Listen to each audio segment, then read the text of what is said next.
ఒక పక్షి చనిపోతే ప్లాస్టిక్ వ్యర్థాలు తిని దానికోసం ఎవరైనా సరే ఒక 3 దశాబ్దాలు కృషి చేస్తారా? 14 ఏళ్ల వయసులో ఎవరైనా ఏం ఆలోచిస్తారు?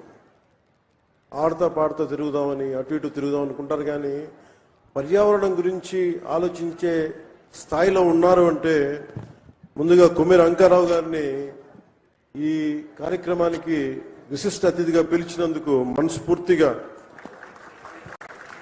అధికారులకి, వారిని ఇక్కడ రావడానికి స్ఫూర్తి కలిగజేసిన శ్రీ నారా చంద్రబాబు నాయుడు గారికి మనస్ఫూర్తిగా నా కృతజ్ఞతలు తెలియజేసుకున్నాను. ఒకసారి ఒక వ్యక్తి చాలా చిన్నగా ఉంటుంది, మనం ఏం చేయగలం అనుకుంటాం. నాకు ఆయన్ని గురించి చదువుతూ ఉంటే ఒక నల్లమల పరిరక్షణ కోసం ఆయన పడ్డ తపన, గత కొన్ని సంవత్సరాలుగా ఆయన కొన్ని దశాబ్దాలు 3 దశాబ్దాలుగా ఆయన చేస్తున్న కృషి చాలా ఇన్స్పిరేషన్ అనిపించింది. ఈ కార్యక్రమానికి దీనికి మాట్లాడాల్సిన మరింత అర్హత, బలమైన అర్హత గౌరవ ముఖ్యమంత్రి నారా చంద్రబాబు నాయుడు గారికి ఉంది. నాకు ఎప్పుడు అర్హత వస్తుందంటే కనీసం నేను ఒక 1 కోటి మొక్కలు మన అంకారావు గారి లాగాను, లేదంటే గౌరవ ముఖ్యమంత్రి నారా చంద్రబాబు నాయుడు గారి లాగా ఒక చెట్టు నీరు కార్యక్రమం లాంటివి చేసిన తర్వాత ఒక స్ఫూర్తిదాయకంగా మాట్లాడే హక్కు నాకు వస్తుంది ఖచ్చితంగా.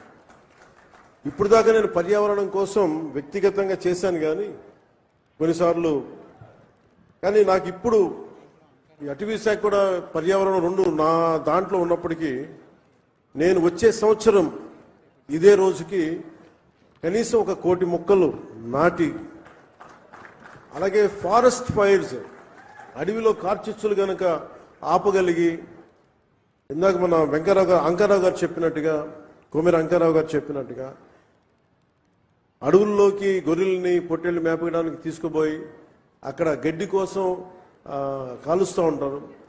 వారికి కొంత అవగాహన సదస్సులు పెంచి వచ్చే సంవత్సరం ఇదే సమయానికి మనస్ఫూర్తిగా మీతోటి అనుభవంతో మాట్లాడతాను. ఒక అటవీ శాఖ మంత్రిగా కావచ్చు, పర్యావరణ శాఖ మంత్రిగా కావచ్చు. అలాగే ఒక్క వాక్యం చెప్పి నేను ముగిస్తాను. చెట్టు అదేదో మనకు ఒక ఆశయమో దానికి, ఇది చెట్టు మనకి ఆధారం. కేవలం పక్షులకి వీటికే కాదు, ప్రతి ఒక్కరికి చెట్టు లేని జీవితాన్ని ఊహించుకోండి. ఇదివరకు మనం పెరిగేటప్పుడు ఒక 30 సంవత్సరాల క్రితం ఎవరన్నా మా ఇంటికి వెళ్ళాలి అంటే అక్కడ పెద్ద మర్రి చెట్టు ఉంటుంది. ఆ మర్రి చెట్టు నుంచి కుడి చేతిలోకి వెళ్తే ఈ దారి ఉంటుంది. ఎవరిని ఇల్లు ఫ్రెండ్ ఇల్లు తెలియాలంటే ఎలారా మీ ఇంటికి రావడం అంటే మా ఇంటి ముందు గోరింటాకు చెట్టు ఉంటుంది. ఇట్లాంటివన్నీ పోయినాయి. ఇప్పుడు అసలు చెట్టే ఆనవాళ్ళు అయ్యేది. అలాంటి చెట్లని మనం సంరక్షించుకోవడం మానేసాం. కానీ అదృష్టవశాత్తు మనకి ప్రకృతిని పరిరక్షించగలిగే అవగాహన ఉన్న ఒక బలమైన వ్యక్తి మనకి ముఖ్యమంత్రిగా ఉన్నారు మనకి. అందుకు మనం నిజంగా మనం గర్వించాలి. ఈరోజు మా అందరికీ కూడా ఆయన ఇచ్చిన టార్గెట్స్, ప్రతి చోట 33% ఉండాలి ఫారెస్ట్ కవర్ అంటే, మా అందరికి ఇచ్చిన టార్గెట్ ఒక 50% ఆంధ్రప్రదేశ్లో ఉండాలి. ఆంధ్రప్రదేశ్